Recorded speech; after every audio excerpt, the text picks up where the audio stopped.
연초부터 성령님과 동행하는 교회라고 하는 주제를 가지고 함께 말씀을 나누고 있습니다. 1월부터 혹시 기억하시는 분은 기억하시겠지만 요한복음 14장부터 또 16장까지의 말씀을 통하여서 성령님이 어떠한 분이신가라고 하는 부분에 대해서 우리가 살펴보았고요.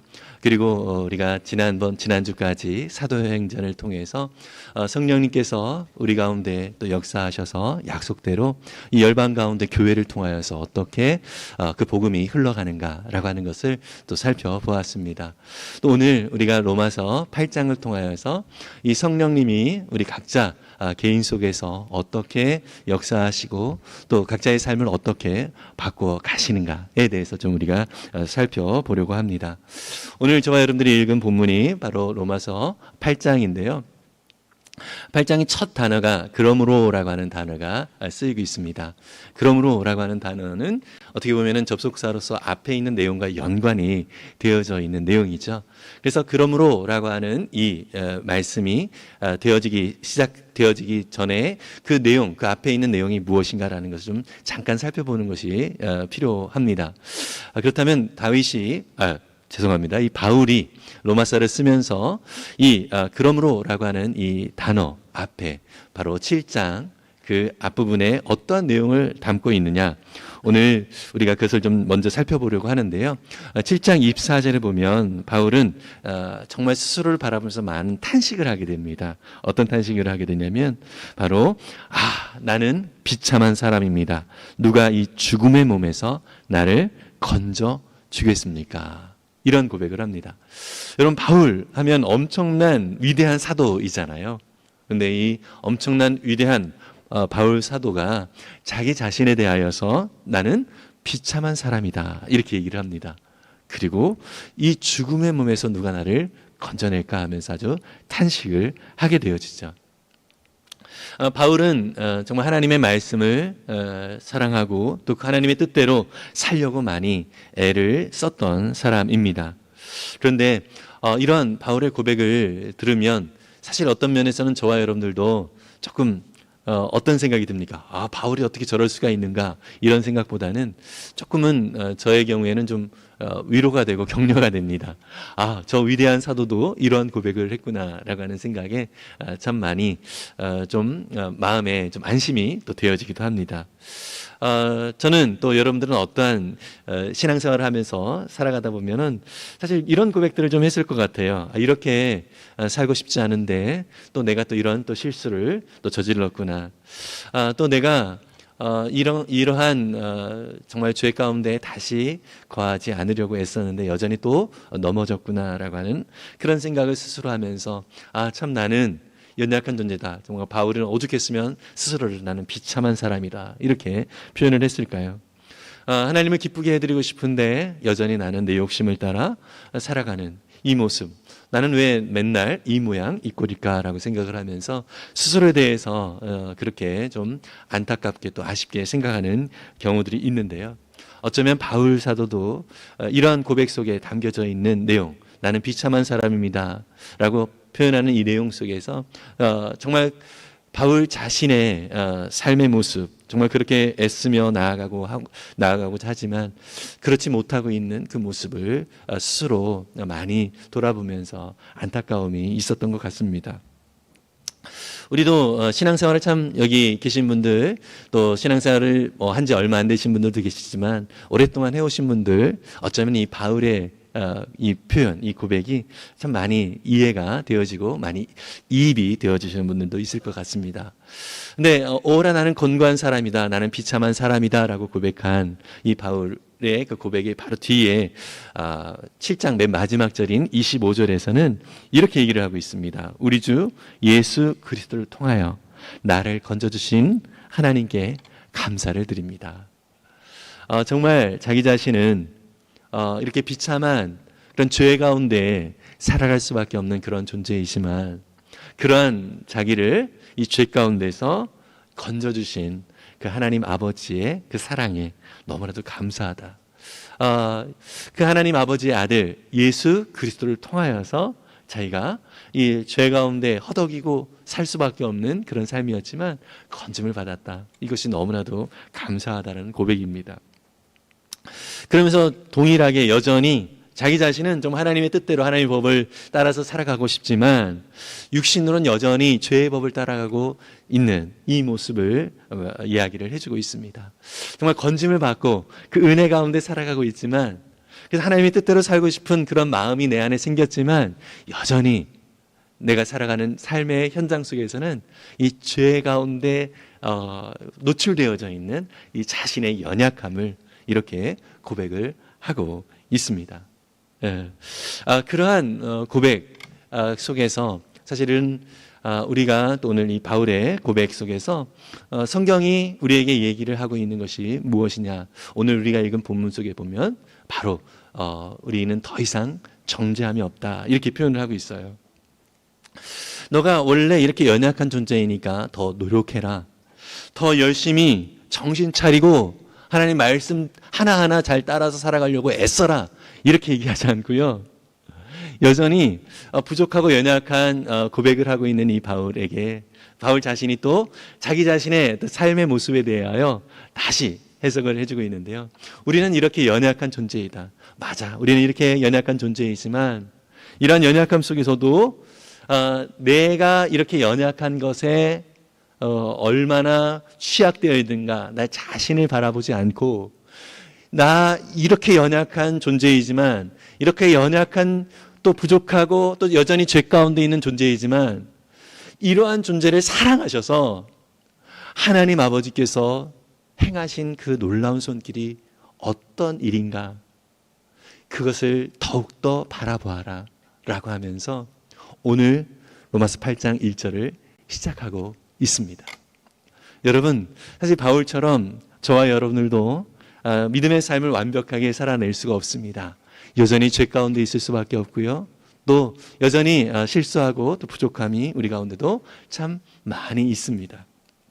그런데요, 바울은 예수 그리스도 안에 새 생명을 얻고 또 성령님의 은혜로 살아가고 있는 사람들의 새로운 삶은 어떤 모습인지 오늘 본문을 통해서 말씀을 해주고 있는데요, 그 첫 번째가 무엇이냐면 더 이상 정죄받지 않는 삶이다라고 하는 것입니다.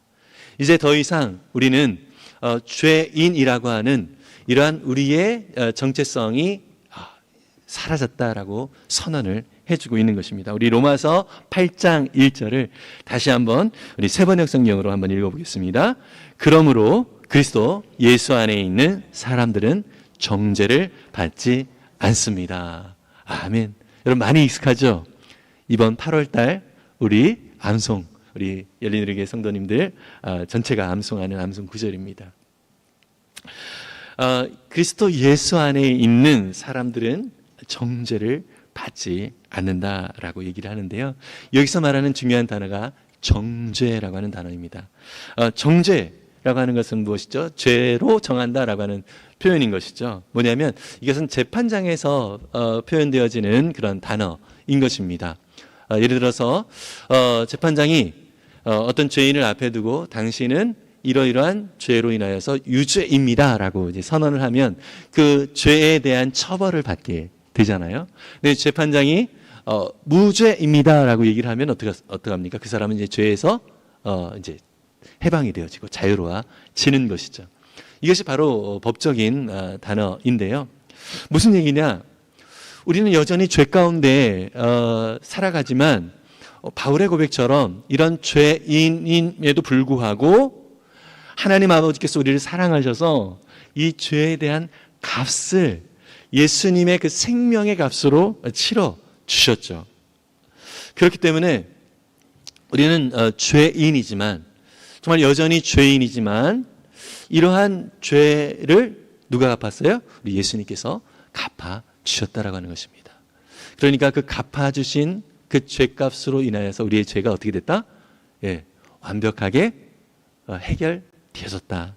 이러한 법정에서 표현하는 그러한 내용이라는 거죠. 그래서 사탄은 끊임없이 우리 가운데 계속 정죄를 해요. 너 같은 사람이 어떻게 하나님의 자녀라고? 너 여전히 이런 죄를 반복적으로 짓고 있잖아. 또 여전히 이런 연약함이 있잖아. 너 여전히 이런 상처 속에서 계속 헤매고 있잖아. 이러면서 사탄은 끊임없이 우리를 정죄합니다. 그렇지만 이제는 더 이상 예수 그리스도 안에서 우리는 정죄함을 받지 않는 자임을 선언하라라고 그렇게 표현을 하고 있습니다. 물론 바울도요, 모든 사람이 죄인이다라고 선언을 한 부분이 있습니다. 로마서 3장 23절인데요. 이렇게 얘기를 하고 있어요. 모든 사람이 죄를 범하였습니다.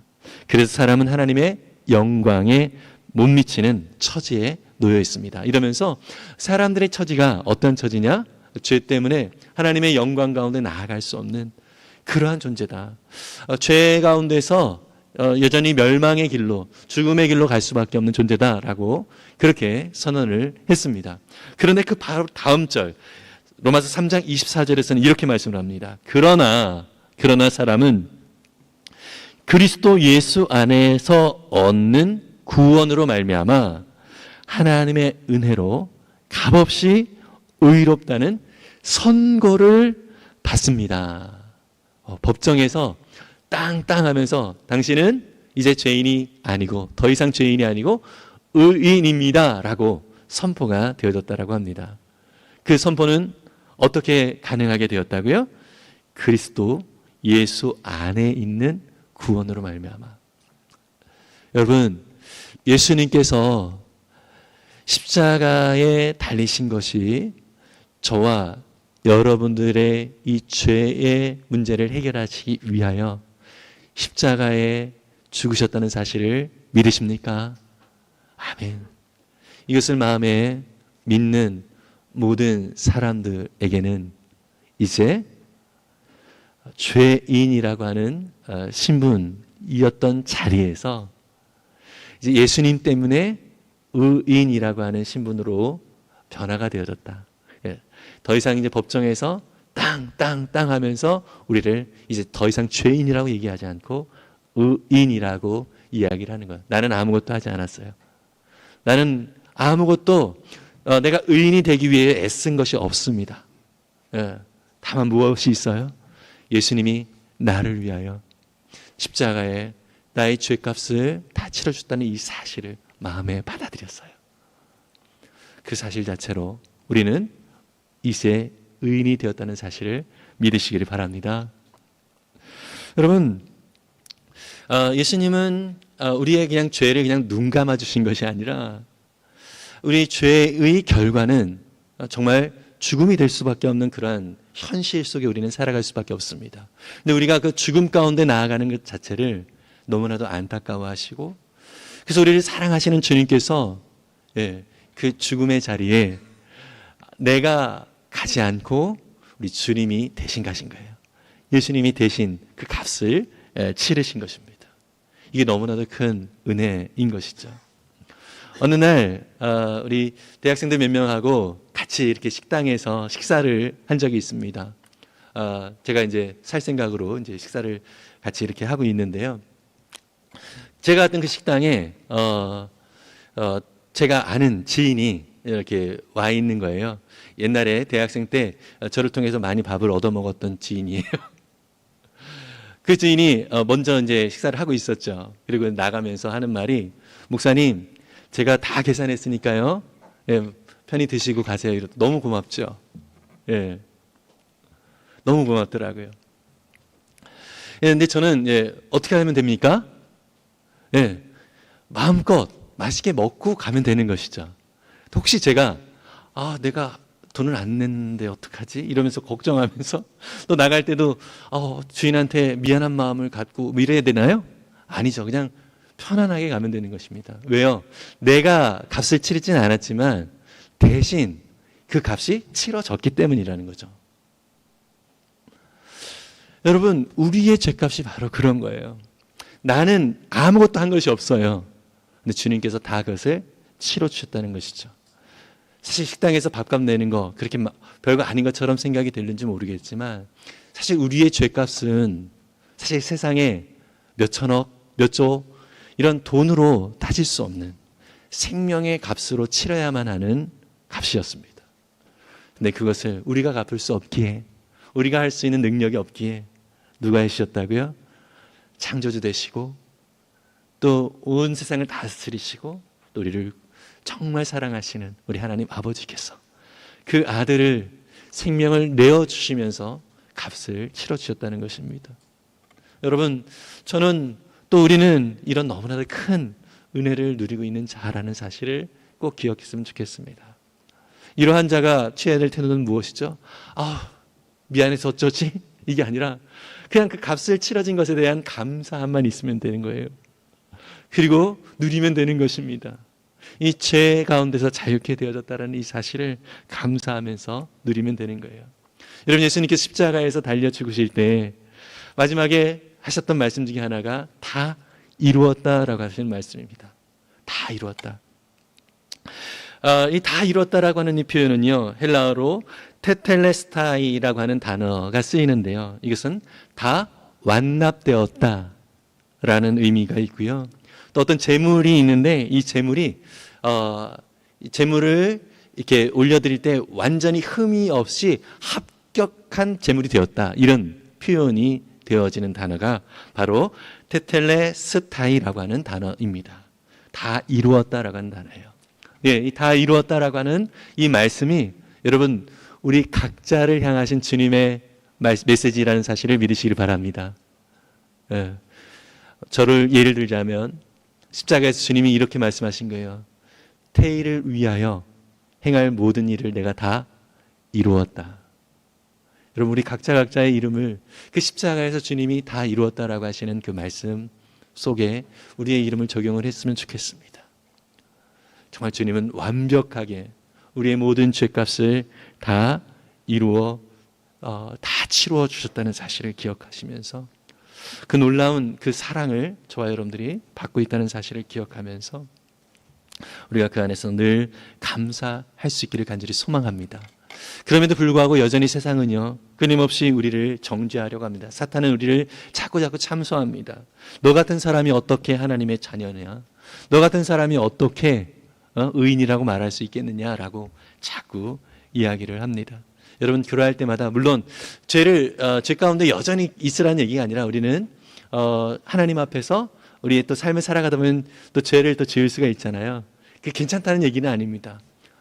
주님 앞에 우리는 회개를 해야 되죠. 그런데 너무 스스로 정죄를 하지 말라는 거예요. 정죄는요, 하나님으로부터 우리를 멀어지게 만들어요. 숨게 만듭니다. 그런데 회개는 어떻게 하죠? 하나님 앞에 가까이 나아가게 되는 거예요. 부모가 아이의 매를 때릴 때 아이가 맞으면서도 어떻게 해요? 엄마, 아빠 하면서 안기는 거. 예, 그럴 때 진짜 그 아이에 대한 또 사랑의 마음이 더 부모에게 있잖아요. 여러분, 그렇게 주님 앞에 나아가 우리의 죄 가운데서 회개하고 또 다시금 그 죄를 정말 용서하셨다는 그 주님의 은혜에 감사하면서 하나님 앞에서 자유함으로 살아갈 수 있었으면 좋겠습니다. 바울은요, 로마서 8장 그 뒷부분에서 우리의 현실을 잘 알아요. 끊임없이 우리가 정죄함이 더 이상 없다라고 선언했지만 끊임없이 계속 사탄은 우리의 삶 속에서 고발하고 참소하고 이런 것들이 있다는 것을 잘 알아요. 그래서 이렇게 얘기를 합니다. 로마서 8장 33절과 34절인데요. 함께 읽겠습니다. 하나님께서 택하신 사람들을 누가 감히 고발하겠습니까? 의롭다 하시는 분이 하나님이신데 누가 감히 그들을 정죄하겠습니까? 그리스도 예수는 죽으셨지만 오히려 살아나셔서 하나님의 오른쪽에 계시며 우리를 위하여 대신 간구하여 주십니다. 아멘. 33절도 누가 감히 고발하겠습니까? 이렇게 얘기를 하고요. 34절에서도 누가 감히 그들을 정죄하겠습니까? 아무도 고발할 사람이 없고 아무도 정죄할 사람이 없다라고 선언한 말씀임을 믿습니다. 여러분, 그 주님이 지금은 어떻게 하신다고요? 저와 여러분들 위해서 중보하신다고요. 기도해 주신다고요. 여러분, 우리 성도님들께서도 목사인 저에게 기도 부탁을 하시는 분들이 많이 있습니다. 그럴 때마다 제가 이제 기도를 하면서 정말 간절하게 또 이제 우리 성도님들을 위하여 기도하는데요. 그러면 우리 성도님께서 반응이 무엇이냐면 너무 감사합니다, 고맙습니다 이렇게 얘기를 합니다. 예. 정말 제가 기도를 할 때도 참 이 감사의 표현을 이렇게 많이 해주시는데요. 여러분, 저와 게임이 안 되는 우리 주님이 지금도 쉬지 않고 기도해 주신대요. 저는 얼마나 너무나도 큰 특권을 받고 있는 존재인지를 다시 한번 확인했으면 좋겠습니다. 너무나도 큰 은혜를 죄를 깨끗이 씻음을 받게 되는 은혜를 누렸을 뿐만 아니라 이 세상에서 우리가 얼마나 죄의 영향 아래 우리가 넘어질 수밖에 없고 또 부족하여 쓰러질 수밖에 없는 그러한 현실이라는 것들 잘 아시기에 이제 더 이상 너희들 고발할 자 없으니까 나만 바라봐 이렇게 말씀하실 뿐만 아니라 혹시 연약하여 넘어지는 그런 우리의 모습, 이 연약한 모습을 아시기에 지금도 여전히 우리를 위하여서 기도해 주고 계신다라고 말씀하십니다. 너무나도 감사한 것이죠. 여러분, 하나님은 우리의 누군가를 위하여 중보하며 기도하는 그 기도도 들으시잖아요. 그래서 우리도 간절히 누군가를 기도할 때 참 어느 때는 눈물로 정말 마음을 다해서 이렇게 기도를 할 때가 있잖아요. 여러분, 상상해 보십시오. 우리 주님이 나를 위해서 기도해 주신대요. 지금 어떠한 태도로 기도하실까요? 우리의 형편 다 아시는 주님께서, 여러분, 지금 주님께서는 간절하게 저와 여러분들을 위하여 여전히 기도하고 계시며 우리가 이 모든 죄 가운데서 더 이상 정죄함을 받지 않고 있음을 확인하고 정말로 주님의 은혜 속에서 정말로 하나님의 의로운 자로서 정말 믿음으로 확신 있게 살아가기를 원하시는 주님이시라는 사실을 기억하면서 그 주님의 마음을 오늘도 이 아침에 헤아려 더욱더 주님의 자녀로서 정말 그 은혜에 감사함으로 나아갈 수 있는 우리가 될 수 있기를 간절히 소망합니다. 두 번째로, 성령님 안에 시작된 새 삶은 죄와 사망의 법에서 해방된 삶입니다. 오늘 2절은 이렇게 말씀하고 있습니다. 함께 같이 읽어보겠습니다. 그것은 그리스도 예수 안에서 생명을 누리게 하는 성령의 법이 당신을 죄와 죽음의 법에서 해방하여 주었기 때문입니다. 아멘. 여러분, 우리는 이제 예수 그리스도 안에서 생명을 누리게 하는 성령의 법이, 그 전에는 죄와 죽음의 법, 죄와 사망의 법이 우리를 다스렸지만 이제는 생명을 누리게 하시는 성령의 법이 우리의 삶을 주관하고 있다라고 선언해주고 있습니다. 여러분, 이것은 우리에게 너무나도 중요한 의미를 주고 있습니다. 우리는 이제 죽음의 법, 죄의 법에서 해방이 되어졌대요. 그렇다면 여러분, 죄의 법, 이 죽음의 법으로 우리는 그 전에 주님을 알지 못했을 때는 살아간다라고 얘기하는 거잖아요. 그 죄의 법, 죽음의 법은 어떠한 법을 말하고 있는 것이죠? 내 마음대로 살아가는 삶의 모습이었죠. 다시 말해서 우리는 스스로는 이것이 그냥 자유로운 삶이다라고 생각을 했지만 내 마음대로 살아가는 것이 진짜 자유다라고 생각하면서 그렇게 살아갔지만 여러분, 예수님을 알고 보니까 또 예수님의 그 사랑을 알고 그 은혜를 알고 주님의 마음을 더 알아가다 보니까 깨닫게 되는 거죠.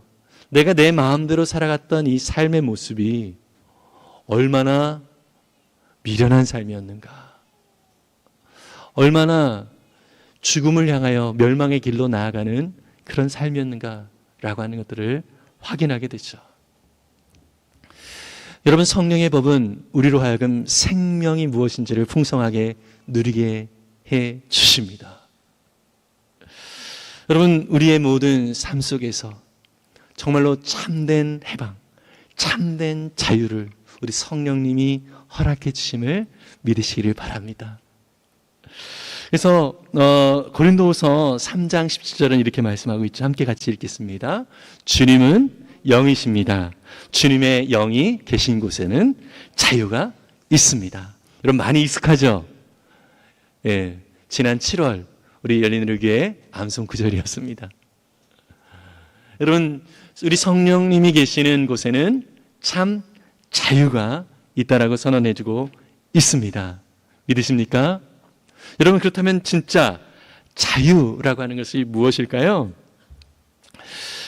보통 사람들은 내가 내 하고 싶은 대로 내 마음대로 살아가는 것, 이것을 자유라고 생각을 합니다. 그런데요, 성경이 말하는 자유는요, 죄가 시키는 대로 살지 않아도 되는 자유인 것입니다. 여러분, 우리가 구원을 받았다, 하나님의 자녀가 되었다라고 하는 의미는요, 이 죄에 대한 감각이 생겼다는 의미거든요. 다시 말해서 죄의 가장 큰 특징은 무엇이죠? 내 마음대로 살아가는 거예요. 내가 주인이 되어서 살아가는 거예요. 그런데 성령께서 우리 가운데 계시면 그동안에는 죄가 시키는 대로만 살았어요. 다른 말로 내 마음대로만 살았어요. 근데 이것이 너무나도 나를 공허함 가운데 멸망의 길로 몰고 간다는 사실을 깨닫게 되는 것이죠.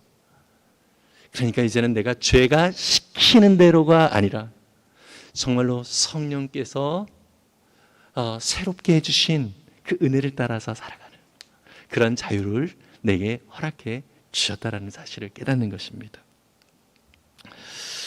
이런 사람들의 특징이 무엇이냐면, 여러분, 우리가 주님을 알지 못할 때와 또 주님을 알고 나서, 다시 말해서 성령님이 우리 안에 거하실 때와 성령님과 상관이 없이 살아갈 때의 차이가 있어요. 무엇이냐면, 전에는요, 누군가를 향하여서 미워하는 마음을 갖게 되면 그냥 그게 자연스러웠어요. 근데 여러분, 예수님을 믿고 성령님이 우리 안에 계실 때 누군가를 향해서 미워하는 마음이 생길 때 여러분 어떻습니까? 괜찮아요? 불편하지 않나요? 불편하던데요? 예. 성령님께서 자꾸 마음에 불편함을 주세요. 자유롭지 못한 것이죠. 이제는 성령님의 뜻대로 살아가는 것, 성령님이 원하시는 대로 살아가는 것이 얼마나 감사한 것인가라는 것들을 알게 되고 그 안에서 자유롭게 되어져요. 이 미워하는 마음에서 자유롭게 만들어 주시는 것이죠. 전에는 내 욕심대로 사는 것이 자유로웠어요. 무엇이냐면 나의 시간, 나의 돈, 나의 모든 관계, 내 중심적으로 살았었거든요. 그런데 우리 주님을 알고 나서, 우리 성령님이 내 안에 계실 때는 이제 내 마음대로 이렇게 쓰고 내 마음대로 살아가는 것이 조금 불편해집니다.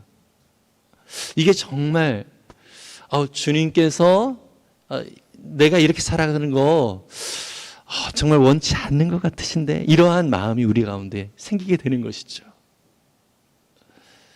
여러분, 우리의 모든 삶을 우리 성령님께서 다스리시고 또 그런 마음을 주신다는 것은 우리로 하여금 진짜 참된 자유, 죄 가운데서 자유케 되어지는 그 자리로 인도하시는 놀라운 주님의 인도하시라는 신실한 손길이라는 사실을 꼭 기억했으면 좋겠습니다. 여러분, 죄는 마치 이런 것 같습니다. 중력이 이렇게 끌어들이잖아요. 지구 중심을 향해서 모든 걸 끌어들이잖아요. 그런 것처럼 우리는 그냥 가만히 있으면 이 죄 가운데 살아갈 수밖에 없어요. 네, 여러분, 비행기가 얼마나 무겁습니까? 그 무거운 비행기가 하늘을 뜨는 이유는 무엇이죠? 네, 이 중력을 반하여서 추진력을 가지고 이 양력이 생기면서 어떻게 해요? 비행기가 하늘에 뜨게 됩니다.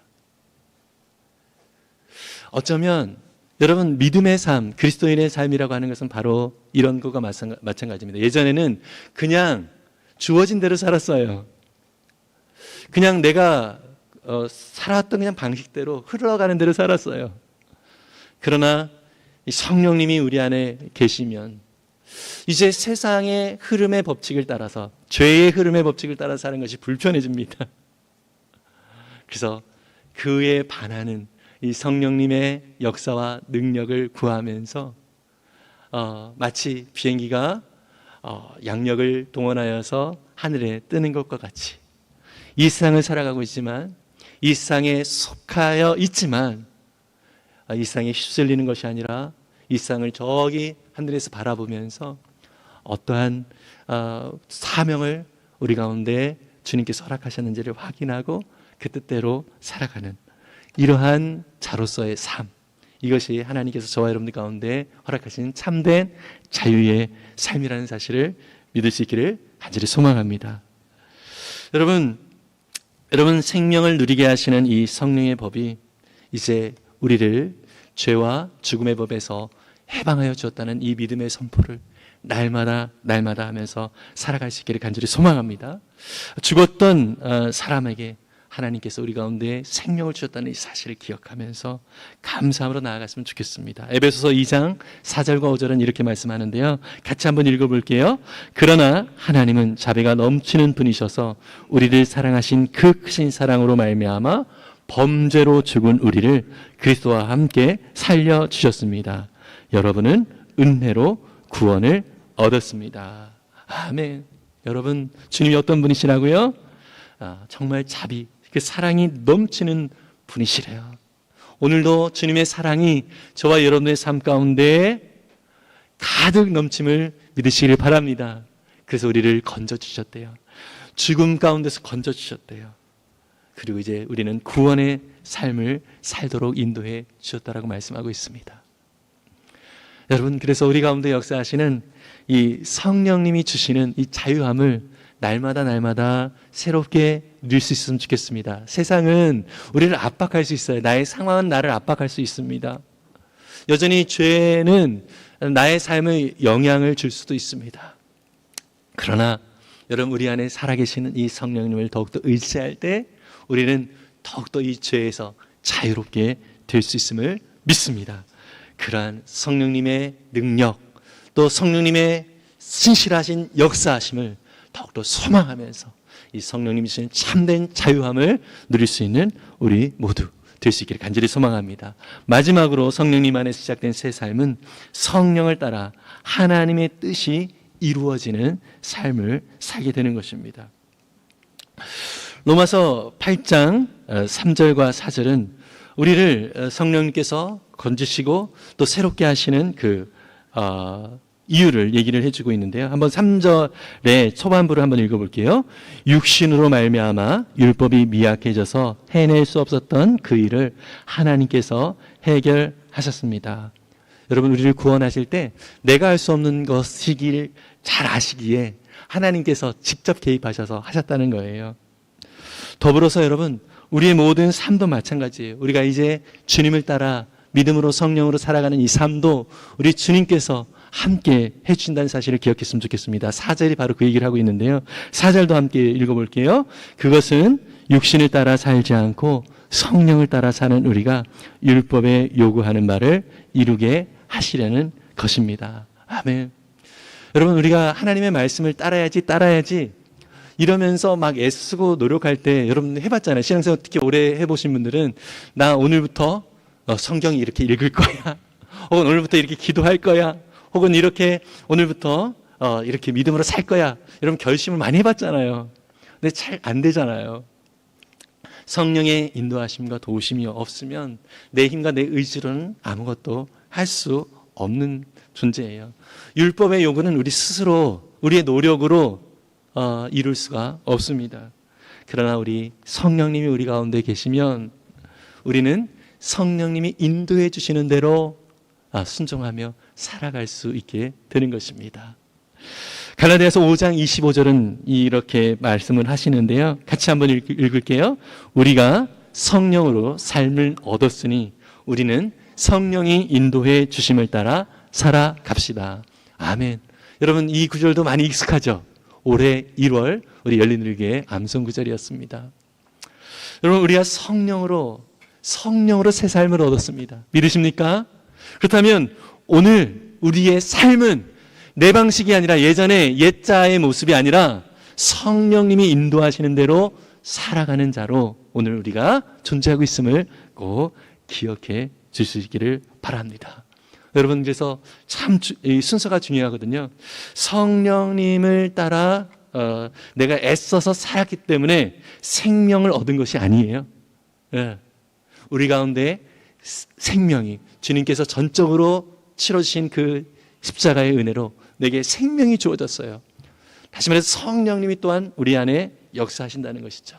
그래서 성령님이 역사하시기에 지금은 비록 연약하고 부족해 보이는 것들이 참 많이 있지만, 여전히 상처 때문에 또 여전히 또 실수로 넘어질 수밖에 없는 그런 우리의 모습이지만, 우리 성령님은 우리를 결국은 성령님의 뜻하시는 인도하신 대로 이끌어 가신다는 것이죠. 우리에게 필요한 것이 무엇이죠? 그 성령님을 의지하는 거예요. 어떤 카페를 운영하고 싶은 어떤 사장이 있습니다. 이 사장이요, 정말 다 허물어져가는 마치 그냥 폐허 같은 집을 카페로 또 개조해서 이제 운영을 하려고 그 집을 구입을 했습니다. 여러분, 이 폐허 같은 이 집은 그 사람이 이렇게 새롭게 자기가 운영하기 위해서 구입을 한 순간에 그 전날하고 그 다음 날하고 모양새는 똑같습니다. 그런데 뭐가 바뀌었죠? 주인이 바뀌어요. 주인이. 그 전에 주인은 그냥 폐허 그대로 그냥 유지를 했던 사람이라면 이제 새로운 주인은 지금 폐허의 모습이지만 머릿속에 뭘 그리고 있어요? 이것을 바꿔서 내가 예쁜 카페로 만들겠다라고 하는 계획을 가지고 이 집을 구입을 한 것입니다. 여러분, 완전히 예쁜 카페로 만들기 위해 많은 시간이 걸릴 겁니다. 또 많은 비용이 걸릴 것입니다. 근데 그거 다 누가 해요? 주인이 감당해요. 주인이 감당합니다. 여러분, 우리는 어쩌면 예수님을 믿는 그 순간 이전의 삶과 지금의 삶이 별반 다를 것 없는 것처럼 보일 수 있습니다. 뭔가 똑같이 여겨질 수 있어요. 그런데 여러분 기억하십시오. 우리가 예수님을 믿는 그 순간 우리의 삶의 주인이 누구십니까? 예수님이십니다. 예수님은 우리를 절대 방치하지 않으십니다. 우리를 그분이 뜻하시는 손길, 그분이 뜻하시는 섭리를, 그 계획을 따라서 오늘도 우리의 삶을 개입하고 계시는 놀라운 사랑의 주님이시라는 사실을 꼭 기억할 수 있기를 간절히 소망합니다.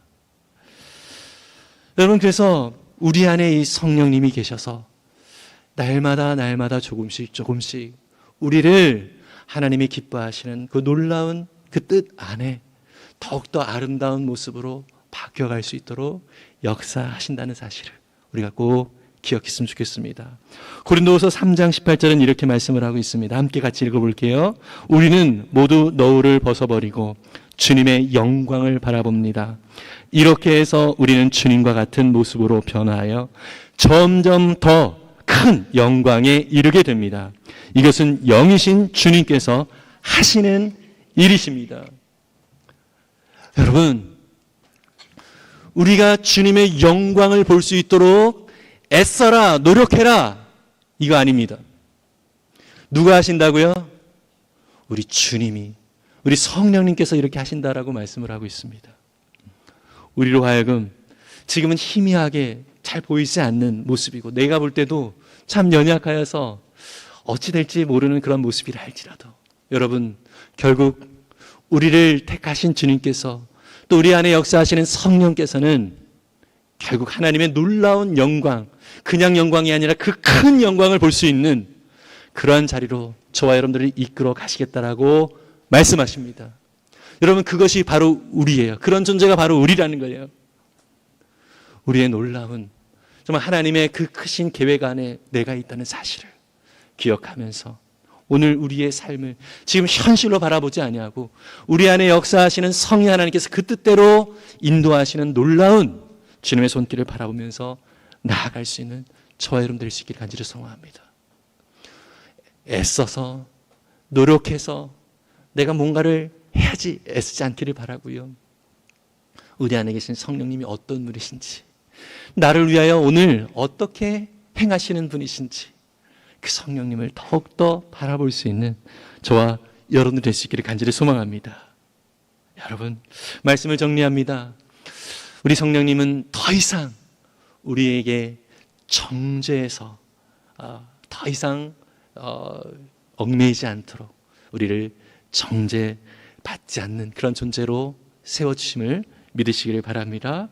그리고 죄와 사망의 법, 죄와 죽음의 법에서 저와 여러분들을 해방하여 주시는 분이심을 믿습니다. 그리고 이 성령님의 뜻을 따라 정말 내 뜻이 아니라 자연스럽게 성령님께서 성령님의 인도하신 대로 끊임없이 이끌어 가신다는 사실을 꼭 기억했으면 좋겠습니다.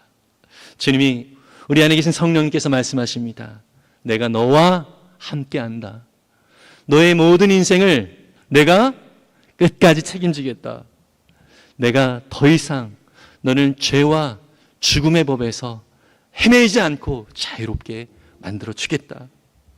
결국 너와 나는 나의 영광스러운 모습으로 닮은 그런 존재로 너는 나를 그렇게 닮아갈 것이다 라고 말씀을 해주십니다.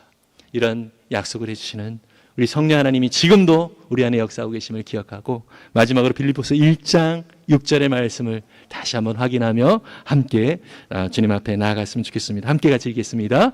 선한 일을 여러분 가운데서 시작하신 분께서 그리스도 예수의 날까지 그 일을 완성하시리라고 나는 확신합니다. 아멘. 여러분, 결국 우리를 통하여서 주님께서 완성시킬 것입니다. 이대로 살지 않도록 주님은 우리를 그냥 놔두지 않으십니다. 결국 그분의 뜻 안에 그 영광스러운 그 자리로 우리를 이끌어 가실 그 주님을 기대하며 오늘도 우리 가운데 역사하시는 성령님께 모든 것들을 맡기면서 나아갈 수 있는 우리 모두가 되시기를 간절히 소망합니다. 말씀을 기억하면서 은혜 아니면 살아갈 수가 없네, 오직 예수뿐이네라는 찬양 같이 함께 찬양하고 잠시 기도하는 시간 갖겠습니다. 은혜 아니면 살아갈 수가 없네, 호흡마저도 다 주의 것이니. 정말로 우리 안에 성령님께서 오늘 우리를 다스리시고 또 그 은혜로 인도하신다는 것을 기억하면서 함께 찬양합니다. 은혜 아니면 살아갈 수가 없네, 은혜 아니면 살아갈 수가 없네, 호흡마저도 다 주의 것이니. 세상 평안과 위로 내게 없어도 예수, 오직 예수뿐이네. 크신 계획 다 볼 수, 크신 계획 다 볼 수도 없고, 작은 고난에 지쳐도 주께 묶인 나의 모든 삶 버티고 견디게 하시네. 은혜 아니면 살아갈 수가 없네,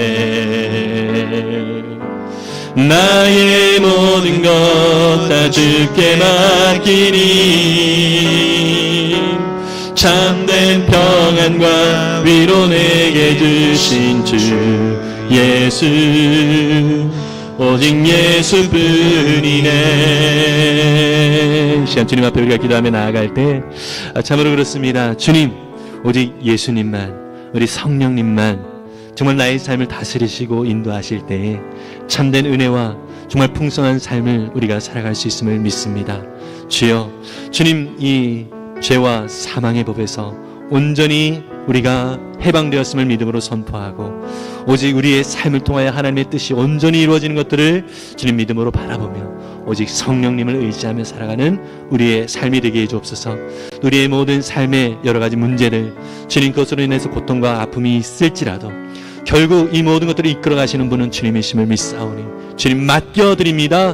역사하여 주옵소서. 우리 함께 통성으로 기도하며 나아갑니다. 기도하겠습니다. 사랑의 주님 감사합니다. 우리의 모든 삶을 다스리시고 통치하시는 주님 앞에 우리의 모든 것들을 내어드립니다. 주여, 주님 우리를 불쌍히 여겨주옵소서. 우리의 힘과 우리의 노력, 주님 우리의 애씀, 이 모든 것들을 다 내려놓고 주여, 주님께서 우리를 통하여서 일하실 놀라운 일들을 주님 믿음으로 바라보며 나아가길 원하오니 주여, 우리에게 우리의 마음을 열고 더욱더 성령 하나님을 더욱더 환영하며 성령 하나님의 역사하심과 인도하심을 더욱더 바라볼 수 있는 믿음을 더하여 주옵소서. 아버지 하나님, 그리하여 하나님 아버지께서 이루실 놀라운 일들 더욱더 풍성하게 누리며 그 안에서 참된 자유함을 누릴 수 있는 거룩한 자녀들 모두 될 수 있도록 축복하여 주옵소서. 사랑의 주님 감사합니다. 우리를 하나님의 거룩하신 자녀로 삼아주시고 또 우리를 주님 홀로 두지 아니하시고 성령님께서 함께하여 주셔서 이제 우리가 어떠한 이 세상에 정죄가 있다 할지라도 그것이 더 이상 우리에게 해당되어지는 것이 아님을 확인케 해주시고 제 죄와 사망의 법에서 온전한 자유함을 누리며 무엇보다 우리의 모든 삶이 하나님 아버지의 뜻을 더욱더 풍성하게 이루며 내가 얼마나 참으로 복된 자녀인지를, 복된 인생이 내게 주어져 있는지를 확인하며 살아갈 수 있도록 우리 가운데 이끌어 가실 주님의 놀라운 손길들 감사합니다. 주님 또한 기대합니다.